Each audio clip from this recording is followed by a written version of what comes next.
Hər vaxtınız xeyir olsun, hörmətli tamaşaçılar.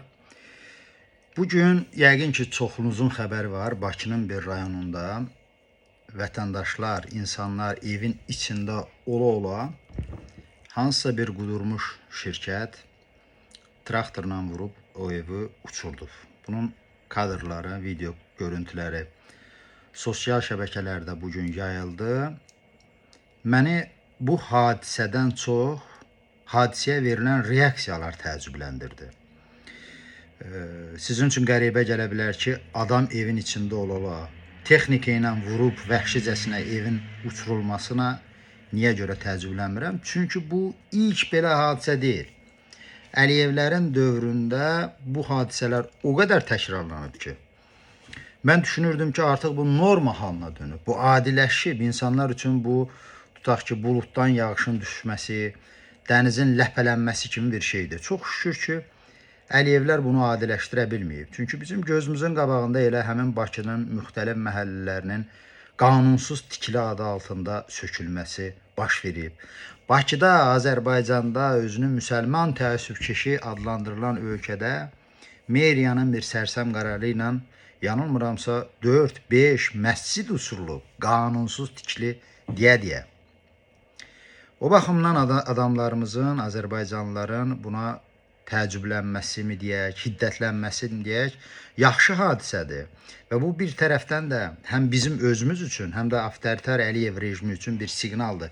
Çünki bax bu bütün totalitar rejimlər, qudurmuş tiran rejimlər qanunsuzluqları o qədər eləyir və cəmiyyətdə artıq onu adi hala döndərir. Düşünür ki, bu artıq hamı tərəfindən alqışla qarşılanacaq, susqunluqla qarşılanacaq.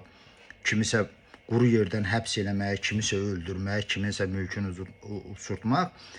Amma tarix göstərir, elə Azərbaycanın öz tarixi, bəşəriyyətin tarixi ki, heç vaxt əzlaf, əxlaqsız, insanlığa zid hərəkətlər normaya dönə bilmir. Və avtoritar rejimlər, tiran rejimlər də burada səhvə yol verir və günlərin birində artıq adiləşmiş quzğun hərəkətə cəmiyyətin reaksiyası çox sərt olur və bu sərtlik, bu etiraz o rejimlərin sonu ilə nəticələnir. Və əminəm ki, mən Əliyev rejimi də günlərin bir günündə hamının adi sandığı, hamının artıq belə deyək, biganə yanaşdığı bu cür qanunsuzluqların birindən öz o yekun həllini tapacaq ki, insanlar artıq deyəcək ki, bu qədər olmaz və yaxud da bir adi qanunsuzluq, adi bir cinayət hadisəsi ki, cinayət hadisələrinə biz adi deyə bilmərik, cəmiyyəti, bu bizim laqeyd, susqun gördüyümüz cəmiyyəti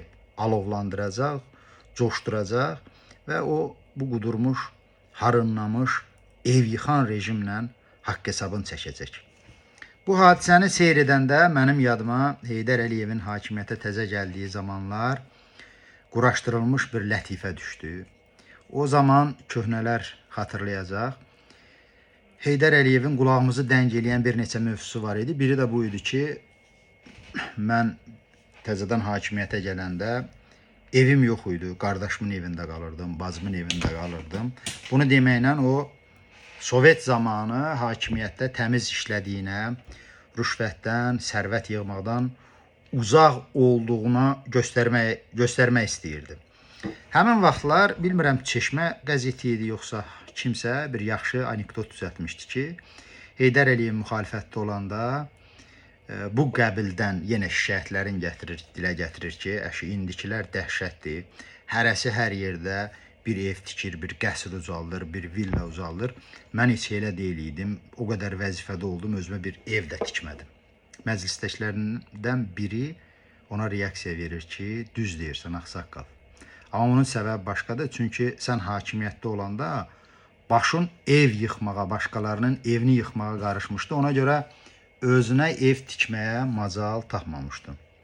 İndi bərəkallah, İlham Əliyev, Heydər Əliyevin oğlu atasının səhvini düzəldir. Bir ucdan hər gün öz oğluna, qızına, itinə, pişiyinə dünyanın müxtəlif yerlərində, Azərbaycanı heç saymıram, qəsrlər, saraylar ucaldır. O biri yandan da uf demədən qara cəmaatın sadə insanların min bir zəhmətlə ərsə gətirdiyi obyektləri, evləri uf demədən uçurdur və yaxud da uçurtmağa şərait yaradır. Böyük Fransa inqilabı zamanında dillərə düşmüş bir şuar var idi. Deyirdilər, saraylara müharibə, daxmalara sülh. Çox təəssüf ki, Azərbaycanda bu şuar tərsinə çevrilib dövlət səviyyəsində ki, çomalara, daxmalara müharibə, saraylara əmin-amanlıq. Amma bu belə qalmayacaq. Bu vəhşilik, bu özbaşınalıq mütləq cəzasını tapmalıdır. Bilirsiniz, bir yaxşı söz var. Deyir ki, totalitar sistemlərdə şuur özü bir cinayət əməlidir. Şuur, şuurlu olmaq artıq sənin cinayətkar olmağına bir ciddi əsas yaradır. Çünki oğurluqla məşğul olan rejimə deyirsən, oğrusan. Quldurluqla məşğul olan məmura quldur deyirsən, onu tam edirsən və sənin bu şuurlu mühakimin cinayətə çevrilir. Cinayət sayılır, sən azadlıqdan məhrum edirsən. Bu idbar bir vəziyyətdir. Bu müasir insani cəmiyyətlərə yaraşmayan vəziyyətdir. Azərbaycanlılara yaraşmayan bir sistemdir. Bu əsarətdir və hamılıqla biz sənli, mənli hamımız öz həm balaca evimizi birincisi tikmək üçün, onu qorumaq üçün, bütövlükdə isə böyük evimizi, Azərbaycanımızı, vətənimizi səliqəli şəkildə yenidən tikmək, sağlamlaşdırmaq və içərisində əmin-amanlığı yaratmaq üçün müxtəlif bəhanələrlə yaxamızı kənara çəkməməliyik, siyasətə qarışmalıyıq, haqq-ədaləti deməliyik və haqqı deyən insanlara dəstək olmalıyıq. Sağ olun, məndən bu qədər.